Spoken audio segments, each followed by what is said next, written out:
Hey there, everyone. It's your boy Zach here, and yeah, I know it's been a while since I've really put anything out, and I have a good reason for it. Don't you guys worry about that. I have a great reason. You see, I put all this YouTube stuff behind me, and I really focused on my work. Just nose to the grindstone, work, every day of my life. And guess what?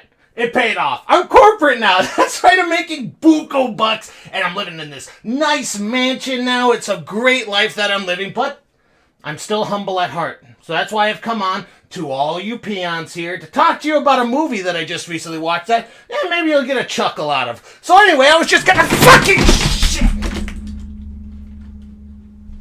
Oh, fuck. Oh, shit. Oh, shit. Oh, shit. Alright, hold on a second, guys. Let me just explain myself. I'm sorry, hold on. Okay, hold on just a second here. Look good? That looks kind of good to me. Fuck! Oh! Okay, hold on. Hold on, we got this here. Let me just get the microphone down here. Not too bad. Hi guys, it's your boy here, Z, and yeah, I like you just a little bit, just a tiniest bit. I didn't make it to corporate, not a huge surprise that they wouldn't want someone like me, and I didn't move into a mansion, but I did move, which is the main reason why I haven't been doing anything very recently, and as you can tell from my location, I moved into the luxurious spot of a storage room underneath a bunch of stairs in my new house, because apparently my wife was tired of me yelling drunkenly at my screen at 3 o'clock in the morning in the basement. So she kind of found a place that's lesser than the basement, but it's completely fine. I could barely smell the black mold anymore. And if you guys have to take one thing away from me moving and taking all this time off, if you take one thing from this video at least, don't move. Don't ever move. Never move in your entire life. Don't do it. Stay with your parents for as long as you can until they A, kick you out of the house, or B, die and inherit the house too. You know, I'm not saying that there should be any sort of illegal activity to make one happen or the other, but I'm just saying, if they die, it should be yours. Unless you have a bunch of siblings, at which case there might have to be a battle royale type situation. But I was also not joking when I said that I did find a movie that I was dying to talk to you guys about. It was literally, like, as a purveyor of bad movies, it's always like an ego trip from the 70s or 80s. Like, there's one guy who's just like, I want to be a badass, and I want to fuck all the hot girls, and I have like 5 friends that are willing to work for free, and I have a camcorder. All of that in that time period, or the kind of resurgence of so bad that they're good movies and people understanding them and enjoying them a lot more, like The Room and Neil Breen films and everything else like that. I was not aware that there was a rare instance in the middle of it, and I would love to talk to you guys about it today. So without further ado, here is a nice, delicious, fast movie review of Simon Conjurer, The Legend of Simon Conjurer. Wait, I think I got that wrong. It says right here, Deadly Lessons. Hold on. Legend of Simon Conjurer, Deadly Lessons.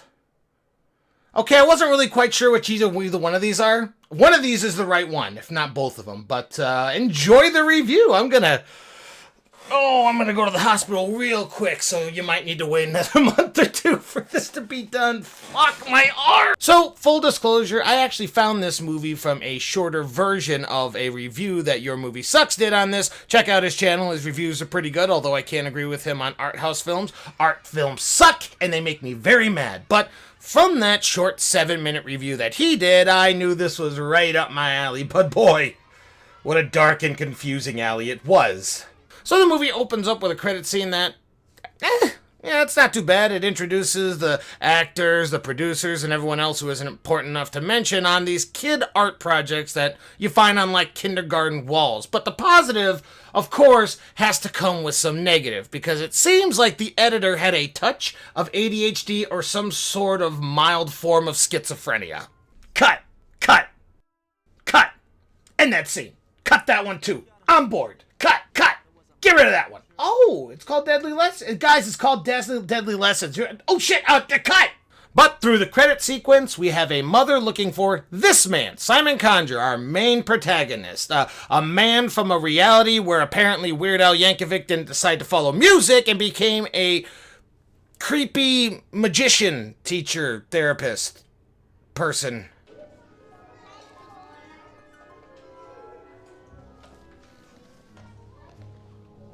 Okay.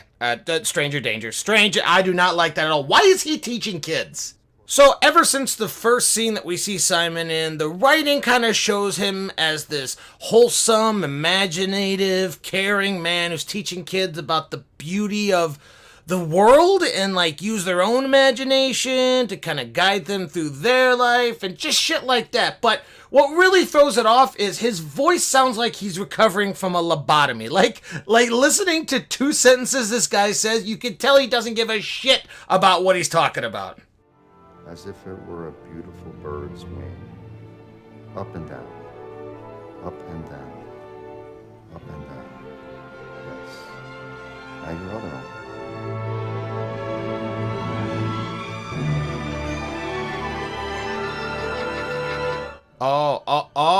Okay, so he has like real magic? Like this isn't like telling the kids with the power of imagination you can fly. He's actually making them fly from what it looks like, because I mean, I'm guessing the mom doesn't have as strong of imagination as the kids, but she's seeing them flying around. So I got it. It's LSD. He spiked their snacks with LSD, and the mom just happens to be a party mom. That's just the way it is. That's the only thing I can think of. And it isn't even 5 minutes of being in this man's presence before you can ask yourself, wait a minute, who is, and I know this sounds like a weird question, but who is the writer, director, main star of this movie? And are they all the same guy? And if you don't know by now why I'm asking this question, it's because you have not seen enough Vanity Projects. Because of course it's this man. His interactions with his co-stars are alien to say the least. His dead eyes, his fake smiles, his uncomfortable conversations with them, and overall,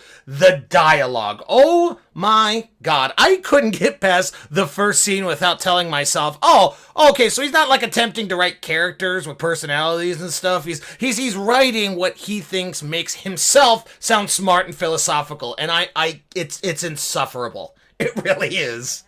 But sparing you the 15 minutes of dialogue, I'll just explain that Simon is this head of a kind of adult class for troubled people, and this woman wants to put her punk son to join the class to get better by any means necessary. And by any means necessary, that obviously means kidnapping the child, chaining him to the passenger side seat, and surrounding him with 13 monitors playing a self-help seminar tape hosted by who else? Mr. Conjurer himself. It's a real humble brag there, Simon. It really is.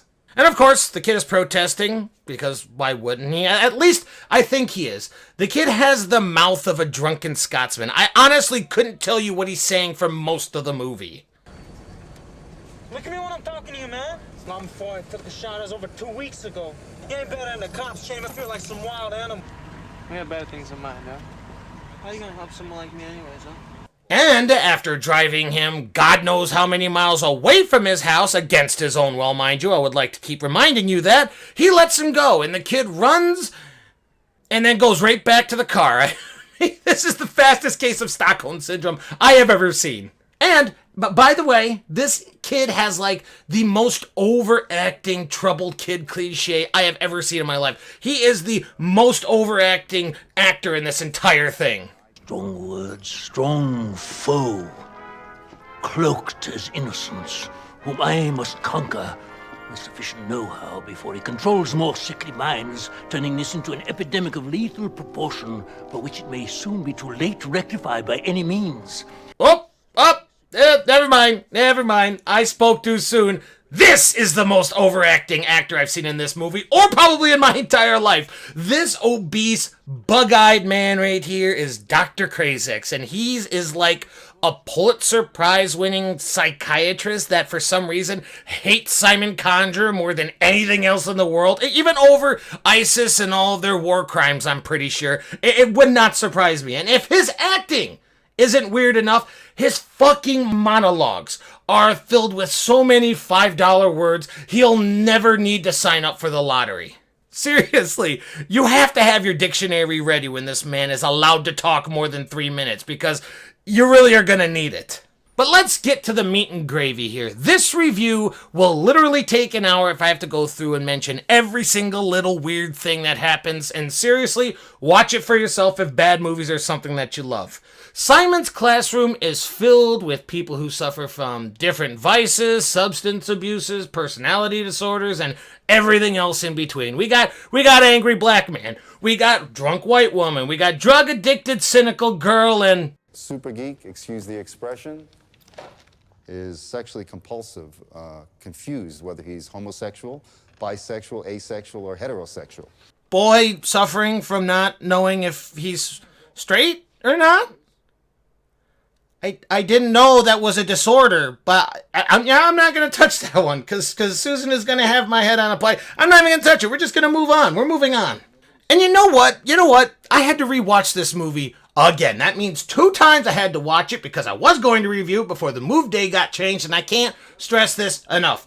When people are talking, it sounds like a robot trying to sound as smart as possible. I know I already covered the dialogue, but metaphors that are a mouthful, literary descriptions that a philosopher wouldn't even use on his time off, a fucking pace that is so choppy because everyone needs to vomit out their words as quickly as they can so the runtime doesn't surpass the unedited Lord of the Rings trilogy. It's obviously bizarre. But getting back to the plot, they're all given these books that magically read out what they're currently doing, what's going to happen to them, and what's happened in their secret past to get them to their ailing vices. And just as they're figuring out if the books are real or not, Dr. Krazek bursts in with a bunch of cops to arrest Simon because a kid that he taught in the beginning scene jumped out a window, apparently, and they all blamed him because he taught her how to fly.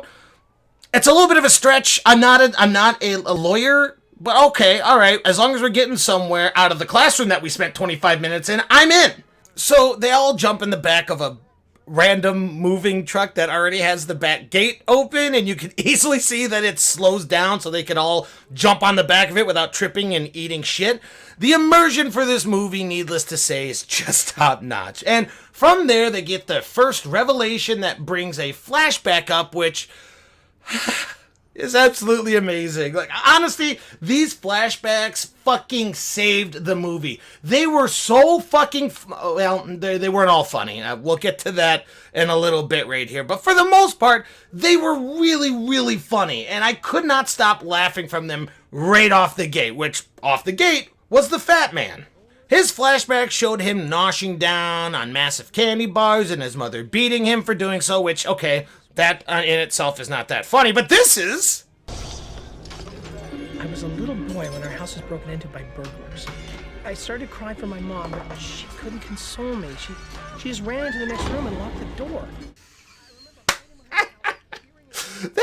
That is so funny. I can't help it. I think I just have a dark sense of humor. But just the thought of a couple burglars being inside someone's house, ransacking everything, and with your son 5 feet away from you, you just open the door, say, "Oh shit, somebody's here. Fuck you, kid."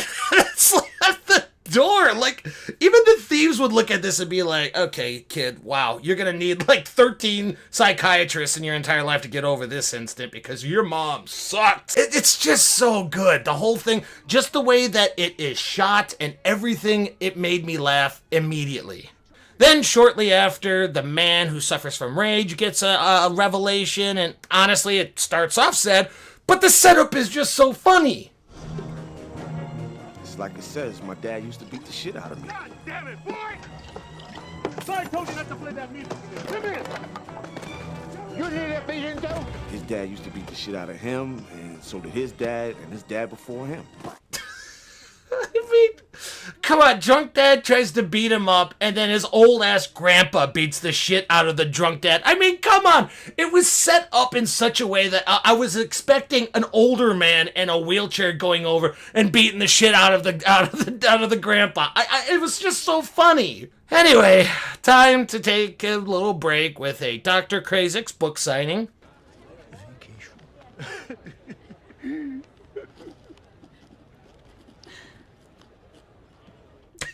All right, movie, you got one. You got one good joke that wasn't just really bad acting or a really horrible event that made me laugh. And to be honest, I'm not sure if you made it to be a joke or if this just confirms that I'm the bad guy. But in any case, very good. I thought that was pretty funny. Suicide is not that bad. Okay.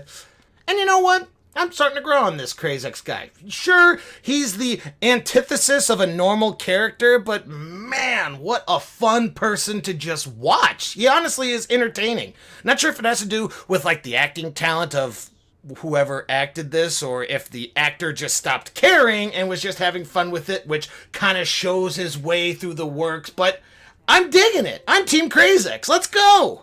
And by the time we cut back to the group, they have broken into Krazik's high-rise apartment to find evidence that he somehow killed the little girl that got Simon in trouble. I can't remember how we got to that, but I'm sure they just read it in the book and then just took it face value. But the important part is, we got ourselves another revelation. Booyah! It's the sad, depressing girl. What badly acted memory do we got now?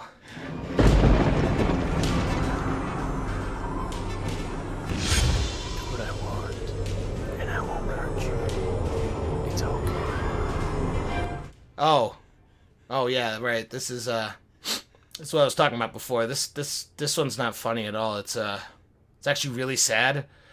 And you know what? It kind of killed the mood of the movie for me. Let's just skip this one for now. Let's just skip all Revelations for now, because this one put a bad taste in my mouth. I didn't like it, and it just kind of took everything down for me. So let's look on the positives. Let's just get away from this. So after looking around the apartment for a little bit, the team finds a room that contains... Wait, hold on. I think I need to look at my notes here because I think I may have a smudge on my monitor or something. A room that contains the Library of Alexandria. Like the really old library in ancient Egypt that literally burned to the ground. It's just like the missing ancient Alexandria library. Ay, vey, Maria, could almost be. So, Dr. Krazik's has an ancient library that, if I can remember correctly, has no surviving pieces of literature that historians can confirm, right? Okay, sure. Alright, yeah, sure, whatever. He has it. Whatever gets us away from the rape part of this movie, I'll take it, sure. So, Dr. Krazik's comes home with one of Simon Conjurer's books. I don't remember how he did get that book, but the important thing is he has it. He looks for evidence that the group has already found of him actually killing the girl. Yes, he did actually kill that little girl, and honestly, he did what everyone else should have done when they first received the books and read the final page to see how this all ended. Before he spits some chocolate onto the book. All right, then. You know what? Let's just go to the fighting scene at the top of the tower. I don't even know where this is going. And like any other final fight in a movie, the villain and the hero must talk to each other on some majestic landscape before one of them dies, and I couldn't concentrate on it. Honestly, my mind was kind of slowly melting because I wasn't understanding where everything was going. I had no idea where the plot was going. The rape scene was still fresh in my mind. Everything was just making me go crazy. So, reliving this, I might go a little bit crazy. I'm just going to tell you guys, deal with it for just a little bit longer, and then maybe you'll get something out of this. Because Simon and Dr. Krazik's, get this, knew each other when they were younger. Okay, sounds good. You know, it's a little weird curveball to throw at us at this point in the movie, but okay, well, that's whatever. Simon shot Dr. Krazik's, which is why he has a limp, because Dr. Krazik's killed Simon's wife in the past. Okay, a little bit too much information to be dropping in me at this point. Well, fuck you, Zach, because guess what? Then Simon and Dr. Krazik spent both of their lives to try to find a code so they could communicate with God or determine if there is a God or something, and all this information is given to us 3/4 of the way through the movie. And of course, Dr. Krazik's at some sort of stone platform like he's Fat Blackbeard the pirate and makes Simon walk off it. his face showing absolutely no emotion, because why the fuck would it? And after that scene, the movie switches its plot progression and it becomes fucking Memento for some reason. One moment, falling to his death. Next scene, sitting in the car with his students. Did they catch him? Did they skip a scene? Is the movie all over the place like an indie film? I don't know. I don't care. Let's have a sex scene. Yeah, a sex scene with titties and ass and everything in this mostly clean, albeit some cussing and whatnot, movie. And who would decide to get a revelation peeping on these two fucking in a garden? The might be gay, might not be gay man who, after seeing a hetero couple fucking, decides to be hetero. Now don't get me wrong, welcome to the team, bud, but maybe pop into a bathhouse in Los Angeles and see if that does anything for you, you fucking pervert. Anyway, cockblock extraordinaire Crazix interrupts the awkward coitus and kidnaps the woman. Somehow he got into the house, took her at gunpoint, left the house, and nobody saw it even though the truck is parked right on the front lawn. So, after this man's love interest is taken away from him mid-bone, what better time would it be to continue where we left off literally 12 minutes ago and show what happened when he fell off the roof? Was there some sort of divine intervention from a god he doesn't know exists? Maybe he died and the magic he taught to the young children continued on for generations. Or, he just could land on a truck full of mattresses, which would totally keep him safe from a 100-foot fall. Don't ask questions, you little prick. Let's just get through this. Okay, so my blood pressure is getting a little bit too high and my diabetes can't take this. Okay, let's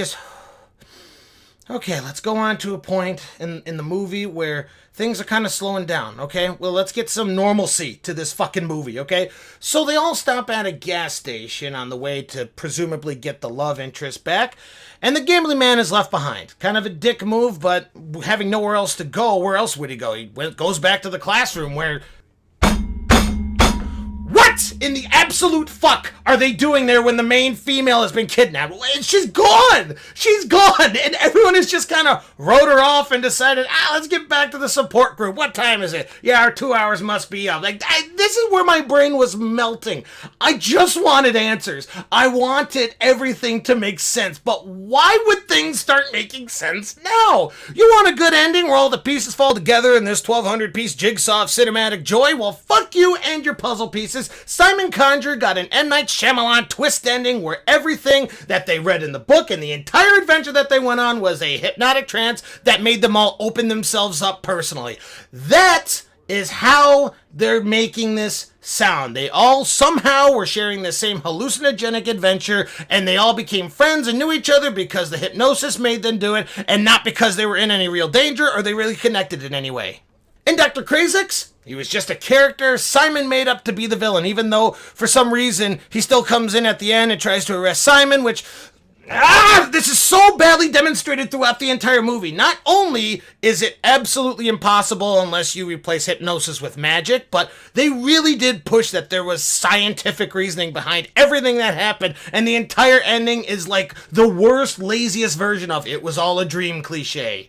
This movie definitely gave me laughs. Don't get me wrong, I know I said if you enjoy bad movies to watch it, but for the last 2 minutes I've been screaming at you, but it just equally confused and frustrated me, as well as being entertaining to watch. I couldn't think of a movie that I was so bored and lost in since I watched I'm Thinking of Ending Things, though at least this movie gave me a good amount of laughs, and that one just gave me a man yelling at his TV, which honestly seems like a mental disorder to me.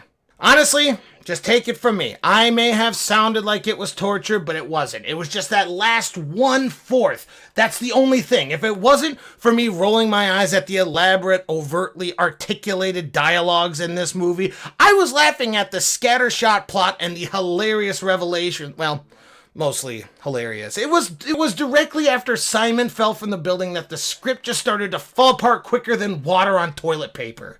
It's bad. It's real bad, and you need to watch it if you know anything about how movies are structured or shot, or if you don't know any of those above, watch it for Dr. Crazix. For that small amount of time that he's in the movie, he's fascinating to watch on almost every level. Just give it a shot. It's on YouTube for free. Go ahead and watch it. Thank you all for watching this video. I hope you enjoy, and cheers.